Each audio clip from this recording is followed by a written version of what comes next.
Yo, what's good? This is Casey for L King Self for Life Wrestling Takes, and you're now watching Casey for L Wrestling Takes Show.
What's good, kid?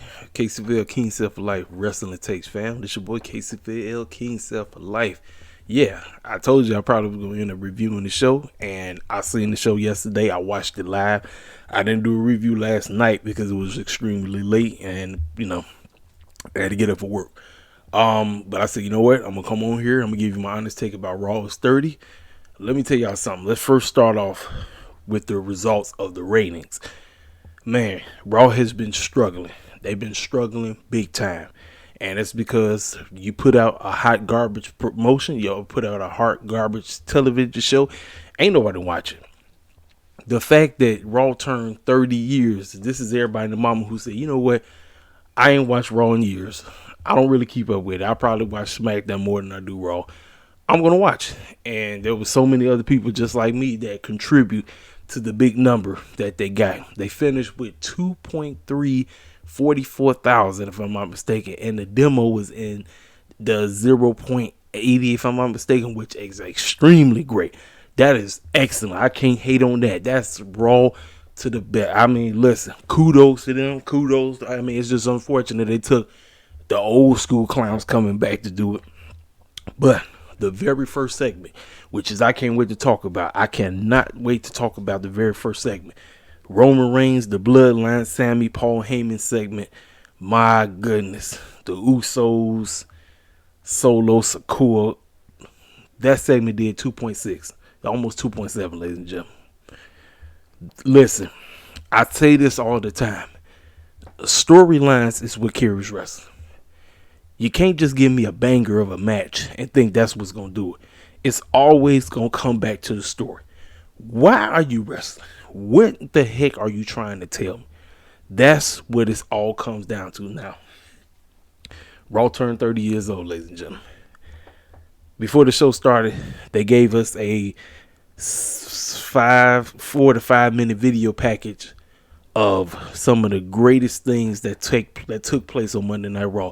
They went back way back to the very beginning on January 11th, 1993, when all of this foolishness started. to where we are 30 years later. And they show some of the highlights from all throughout the years from, like I said, for me, I came in like 1998, 1999. That's when I got introduced to wrestling, and I seen Raw first, and then I seen SmackDown. And I've been on this crap since. I've been on it. I mean, just some of the crazy things that one memory that has been instinct in my brain. I don't know if y'all remember this, but I remember this is obviously, Rock was dealing with the McMahon Helmsley line, whatever they call themselves. This is when Stone Cold. This is when Triple H and Vince and Stephanie and DJ, all of them was working hand in hand. They always working together, right? So Rock was out there, cut a promo talking about what he gonna do, how he gonna get his WWF championship back and all this. Vince McMahon comes out and said, if you gather everybody's feces in here, then we'll really smell what the Rock is cooking.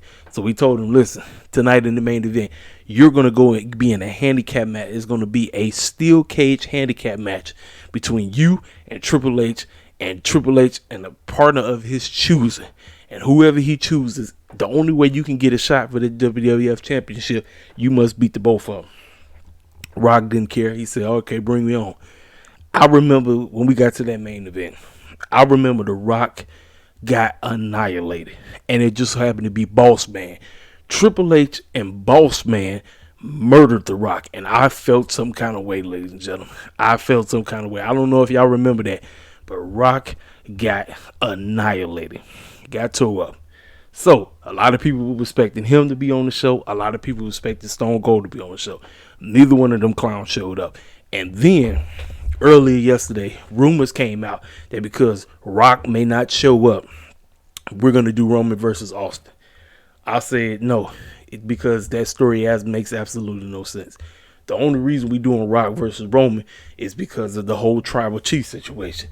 Rock been teasing it on his doggone Young Rock show. They've been teasing it. Now all of a sudden, the Rock talk about he ain't in wrestling shape and that he may not. Man, listen, these fools just throwing people off. And obviously, you know that this is a Vince McMahon creative idea, talking about we're going to do Roman versus Austin. That has absolutely no story arc. It makes absolutely no sense. It's stupid. It's dumb. Don't do it. But like I say, this just let you know that Vince McMahon is creeping his way on back in creative. So, like I said, they show that. Then we get to the very beginning. So right from the jump, Hulk Hogan and Jimmy Hart, the Mouth of the South, came out, and the Philly crowd was booing, but they started cheering when I Wanna Be American started playing. Y'all already know. Listen, I don't give a rat's behind about Hulk Hogan, but everybody know he is the guy that put wrestling on the map. Everybody knows that. We all know that, but it is what it is. So then we move on to the very first segment. The very first segment is called the Sami Zayn trial. Is he guilty? Is he not?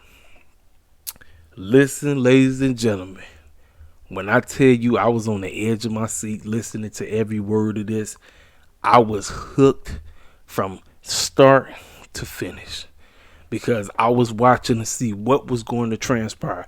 They've been planting seeds that pretty soon Roman's going to turn on Sami some kind of way. We're not very sure what's going to transpire. So, Paul Heyman is the defense attorney, and he pretty much tells Roman, I got a tape for you. This tape is going to showcase why Sami Zayn is not really a part of the bloodline. This guy has basically been in business for himself. So he showed all a bunch of foolish. Listen, the tape was dumb. The tape was really a weak defense. And so Paul Heyman started talking. He started talking to the crowd. He started saying, hey, ECW is dead. Oh, yeah, and by the way, the Eagles will be defeated by Brock Purdy. Now, y'all already know, why he did that, because the whole Brock Lesnar stick. But he's talking about the 49ers quarterback. So, back to this. So, he run that, and Roman Reigns looks at that man, and he looked like he ready to beat the bricks off him. He like, oh, snap. Like, man, this fool really ain't about. He really not down with us. He's really not down. He's really not blood. Like, why do I keep putting up with this guy? Why? So he said, Sam, you explain yourself. Are you in or are you not? He tells him, well, you know what, man? Look, I don't really have nothing to defend myself. I don't. Because I showed you I'm loyal to. I've done everything to show that I'm in this group no matter what. I love every single one of y'all. But for some reason, and Paul Heyman, you've hugged me, you shook my hand, and then you go and you put this bogus video together? Come on now. What's wrong with you, man?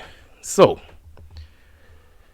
Roman said, well, since you don't have yourself a defense, I automatically place you as guilty. Solo, do work. He orders Solo to Samoan spike that man. He goes up, he grabs his shoulder, he raises his thumb, and as soon as before he's finna do the thumb, his thumb his throat, Jey Uso stops his brother. He stops his brother. Of all people, Jey Uso came to Sami Zayn's defense. He said, look, with all due respect, our tribal chief, but I do believe Sami Zayn is one of us. I put together a video package of myself to show you. They went way back from the jump when Roman was going against Matt Riddle, and Roman Reigns' music goes off. It so happened to be it was Sami Zayn in the truck. He hit the music and caused the distraction, which where Roman was able to retain. Then it showed another time. How many times when Drew McIntyre was going to take him out, he pushed Roman out the way and Drew McIntyre gave him the Claymore click. Then another time with the Usos, it was just time and time and time again, Sami just showing his loyalty to the bloodline. With that video package going, you can see the tears in Sami Zayn's eyes. Sami got so emotional. He started crying. And Jey Uso, he said everybody in who believes that Sami Zayn is a part of the bloodline, put your ones up in the air. And as he was tired, going crazy, he was getting emotional himself. I said, man, this is pure story arc. This is great. I'm on board. Ladies and gentlemen, I'm on board with whatever happens with this story. I said, this is pure wrestling when it's at. Listen, man, I clown the mess out of WWE because they pick and choose when they want to do great things. Over the years, WWE has made me feel like wrestling doesn't matter to them. So it's like, what's the point of me even keeping up with the show? But with this right here, man, this got to be the best thing going right now in all wrestling. Like, and y'all know me, I'm one of the biggest AEW heads on the planet. This storyline right here, man, look, the fact that you had Jey and Sami Zayn both waterwork, I said, man, this is great. This is great. You can't hate on this, man. You just can't. So, Roman says, all right, you're not guilty for now. You have one final test. Now listen to me and listen to me good. You stay here and you help the Usos win tonight, retain their tag team championships. After you do that, I don't want to see you on Friday night. The only time I need to see you is on Saturday at the Royal Rumble to do what you must do. This is the final test to show that you are truly in the bloodline. All right, so we move on to the match. Tag team match, great tag team match. Judgment Day, which is Damian Priest and Rey Mysterio's son, Dominic Mysterio, with Rhea Ripley in the corner. Usos, Sami Zayn in their corner. They was going at it. This matchup made you think that it was a lot of speculation about the Usos potentially losing these tag team titles before WrestleMania, the Raw tag team titles. And I say, nope, don't do that. We don't need it. The end of the quote unquote bloodline is supposed to transpire going into WrestleMania. Not before, no time soon. The end of the bloodline or whatever, however they plan on telling the story arc, needs to transpire all the way to WrestleMania. So they had to win. Well, there was a particular spot that happened. Jimmy really didn't do it. All he did was just fall out the ring. And next thing you know, you see him grabbing his leg. And I said, hold up. I said, I hope he good. Then you see the ref throw up the X. And now You know, anytime a referee throws up an X, normally that means that said wrestler is hurt. He's injured or she's injured. So I'm sitting up and saying to myself, I said, oh no. I said, what? But then I thought about it. I said, wait, maybe this is something to throw us off to see if he's truly loyal. So Adam Pierce came running out there and he said, well, since Jay doesn't have a tag team partner, we're forced to forfeit. Therefore, they're going to have to get the titles to Judgment Day. And then they said, no, we're not going to do that. You said one Uce is still up. It's another Uce is still here. I'm joining. And they said, let's go. So the fans went nuts. Philly fans went crazy. Sammy joins Jay, and they finished the matchup. Man, I loved it. I loved it, man. Sammy came through. They retained the titles, man. And that's just the next phase that continues the story. All right, now, ladies and gentlemen, with that being said, no disrespect to my main man, Cody Rhodes. None whatsoever. But I am over this Cody Rhodes foolishness, them dumb man story video packages, whatever you want to call it. I don't give a crap about them. This reminds me too much of Mustafa Ali and Kofi Kingston going into WrestleMania 35. This situation. Sammy done messed around and got himself over too much. Fools talking about we want Kevin Owens and Sammy to win those tag team titles. Do y'all understand that would be the weakest payoff you can do? Because it's so predictable. What's not predictable is Sami Zayn potentially being the winner of the 2023 Royal Rumble. Nobody would see that.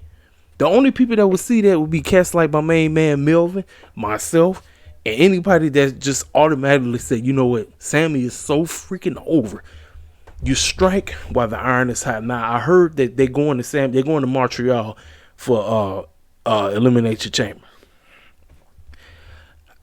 I don't think we do that.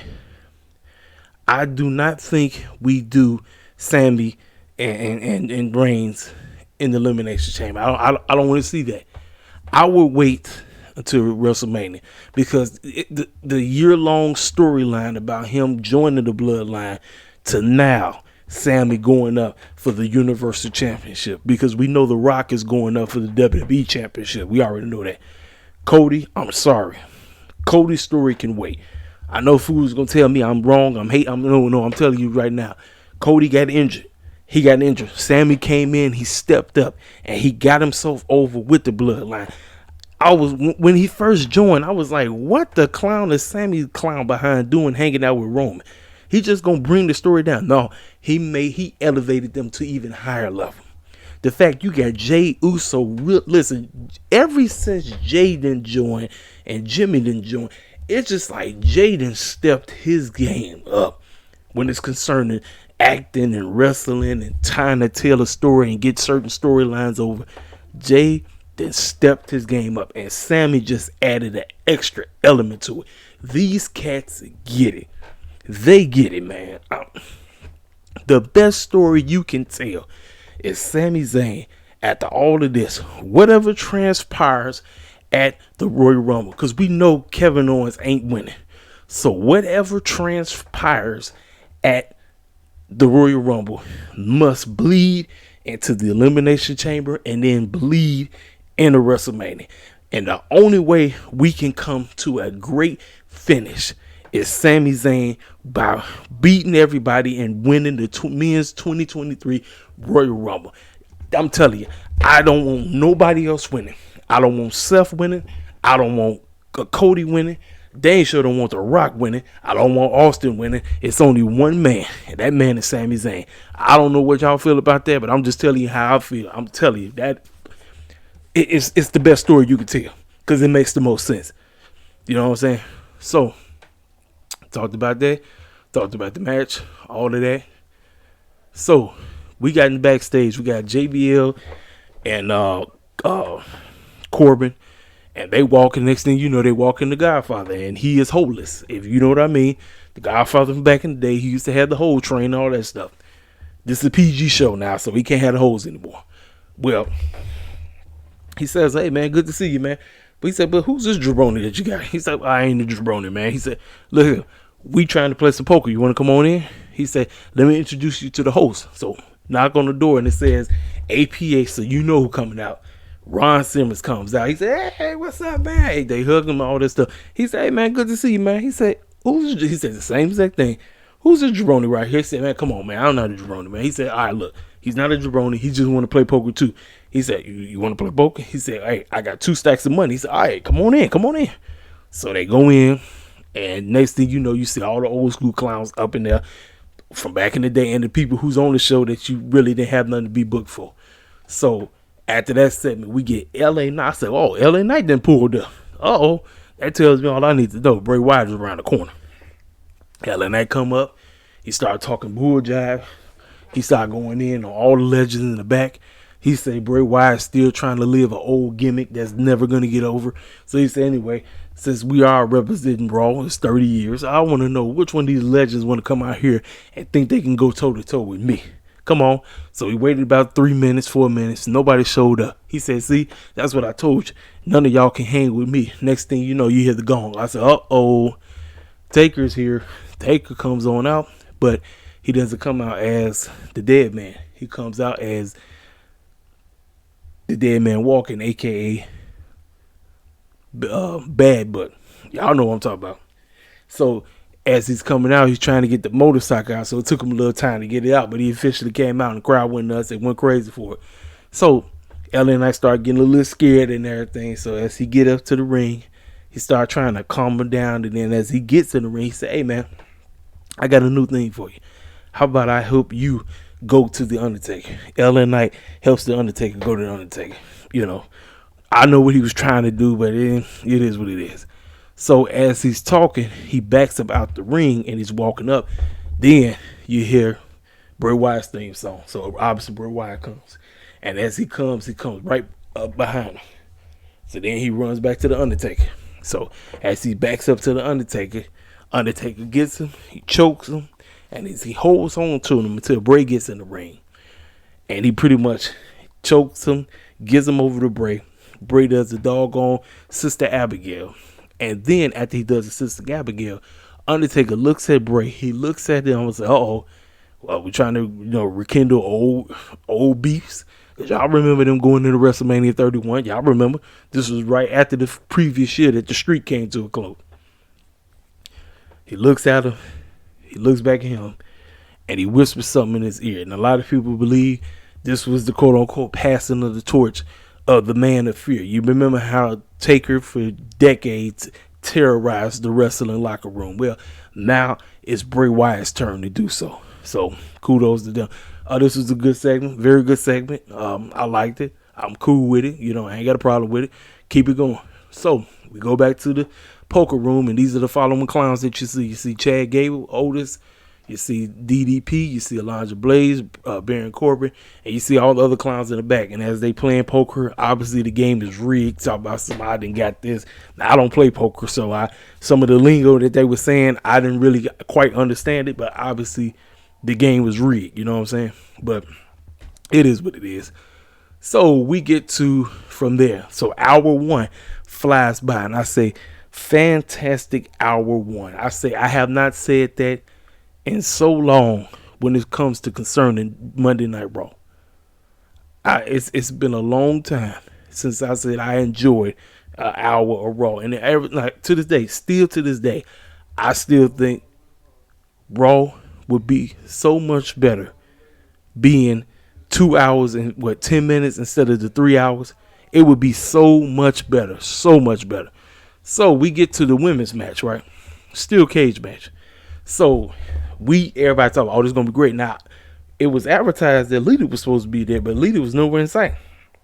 So we get everybody in the match, and then next thing you know, Io Shirai and Dakota Kai basically hijack the key, jump in, and the three of them with Bayley beat the brakes off of Becky. And I was sitting up here saying, like, what the clown is this? I said, is this a woman? What are we doing? And then with no explanation, no nothing, we just go away, and then the segment's done. So everybody online was complaining and talk about, oh, WWE doesn't care about their women. And listen, if I had to criticize WWE, the weakest part of WWE right now is their women's division. It is one of the. Listen, I had hope from Summer Joke that Triple H was going to book the women's division with care, and he just seemed to be doing the same thing that Vince McMahon was doing. Like, no real storyline, you can't sink your teeth into anything that they're trying to tell. It is Damage Control is garbage. They ain't on nothing. Becky trying to come back, but it just, it is what it is, man. Now, obviously this is gonna lead to something, but as of right now, I really don't care about it. I honestly don't. Then we get to D-Generation X. All of them come out. Now, as you got Shawn Michaels, Triple H, X-Pac, and Road Dogg. Now, I see a fifth clown with him. Now, obviously, Billy Gunn ain't showing up because he in AEW territory. And I'm looking, I said, wait a minute. What the heck is Kurt Angle doing there? And when I saw Kurt Angle, I legit busted up laughing. I really did. I said, what the clown is Kurt Angle doing with them? So, they all get in the ring. And Road Dogg about to say what he has to say. And then he looks. He said, wait a minute. Kurt, how'd you get here? I said, nah, how the clown did y'all not see that man walking behind with y'all? So he asked him, what are you doing out here? He said, hey, I always wanted to be a part of DX. I really did. And I thought maybe, Raw 30, we can all do a little something together. And Triple H said, do you really want to be in the group? He said, yeah. And he said, are you ready? He said, what do you mean? No, you're not ready. So everybody had an opportunity to say something. Shawn Michaels said something. X-Pac said something. Road Dogg got the opportunity to say something, and as soon as they talked, they started, everybody saying what they had to say. Imperium just come out the woodwork. So I was like, uh-oh. I said, well, what's about to pop off, right? So Imperium come out there, and then they started talking about the old geezers need to get out of here because we run wrestling, and we the best tag team, and Gunther is the best Intercontinental champion on the planet, and ain't nobody gonna stop us. Then Triple H said, I wonder if we can have somebody come on out. And next thing you know, one of his biggest pupils, the main man himself, the guy that my main man, Mr. King Mike, wants to win the Royal Rumble. That's Mr. Seth Rollins. Seth Rollins comes out, and now doing this part, the crowd was kind of iffy. They kind of made some noise at the beginning of the segment, but right now, the only reason they was making noise is because they was singing with Seth Rollins' song.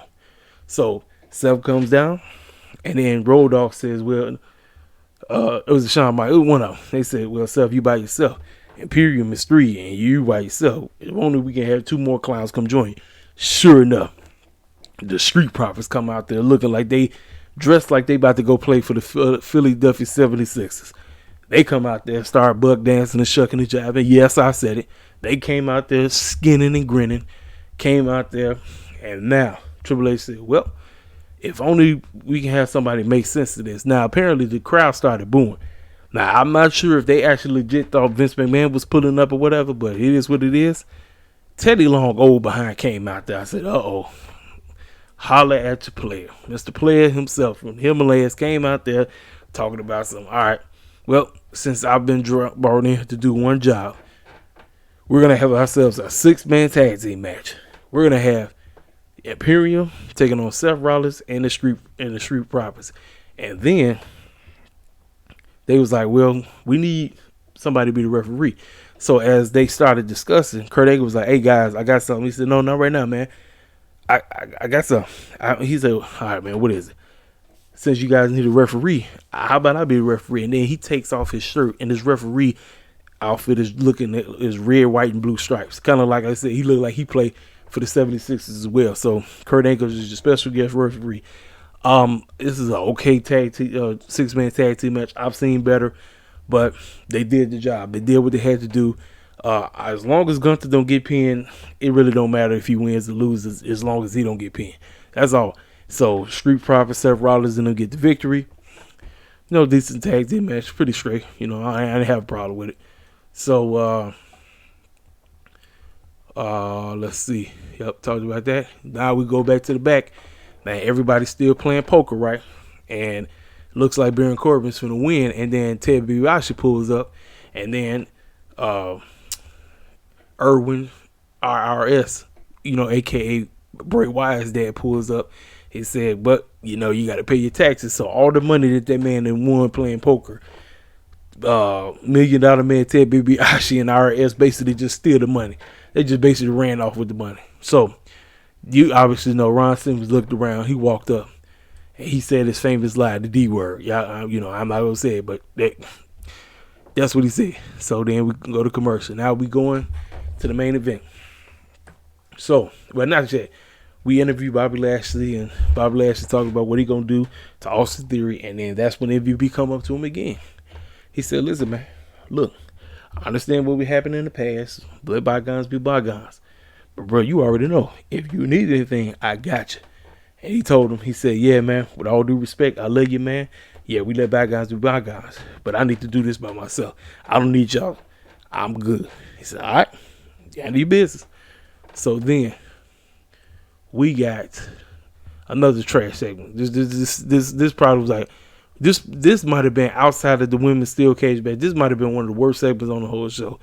So then Ric Flair come out to a very low key crowd. The only reason they were saying anything was to, because due to woo.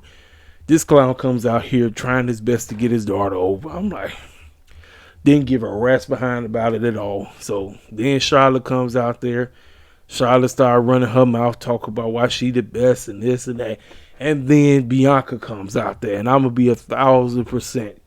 Y'all know how much I adore this woman right here, but Bianca looked like trash too.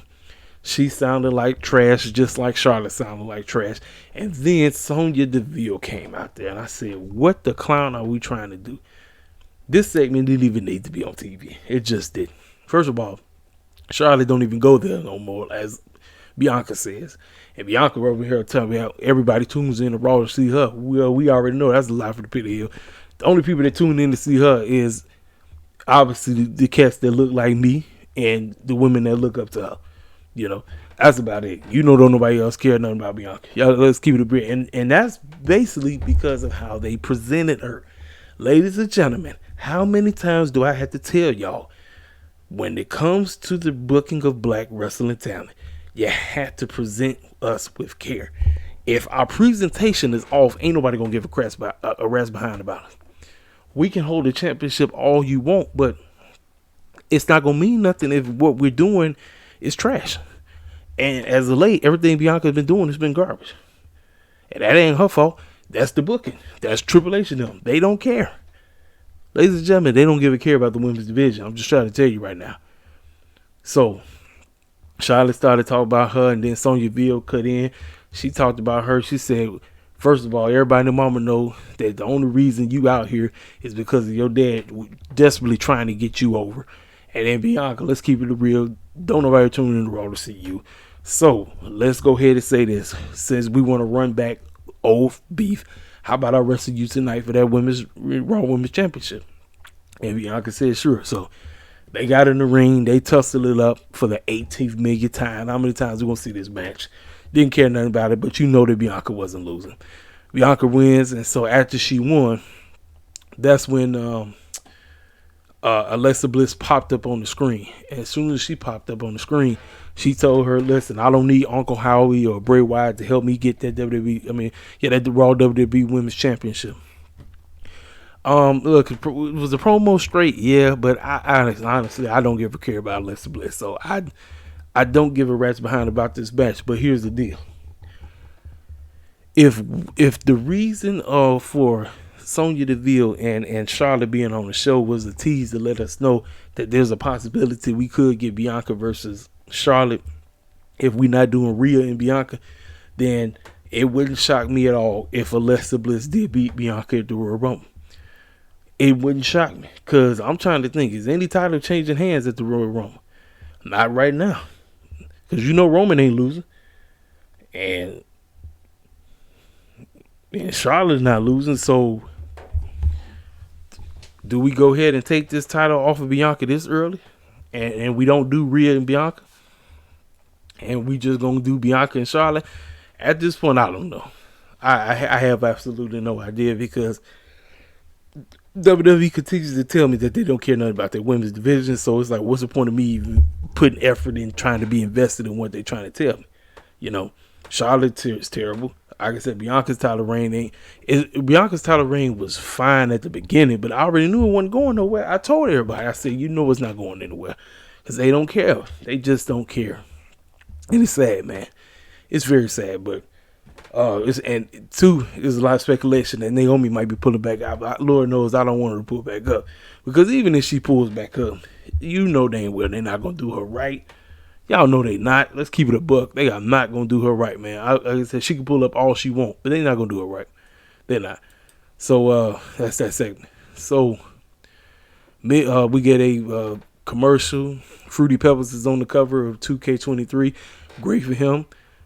We got Cody Rhodes once again with the. I don't care, ladies and gentlemen. The more they keep showing me Cody, the more I'm gonna root against them. I'm serious. Listen, Cody's ego is what turns him into a villain. He doesn't. He must don't get that. I'm like, bro, we don't need to see you. If I didn't hear nothing about you coming back, if you just so happen to pull up at the Royal Rumble, I would have been fine with that. I know people say, well, everybody know. I'm like, look, oh great, but we don't need to know. Just show up. I don't need to hear about you talk about I'm working out and all this foolishness. I don't need to know that. It's lame to me. A lot of people say I'm hating. I'm not hating. I'm just telling you the bold-faced truth. It's just garbage. I'm like, I don't need to see that. And that right there just makes me not want to see him in the Royal Rumble. I told you, you can do Cody after WrestleMania. You can do him down the line sometime. It's just I'm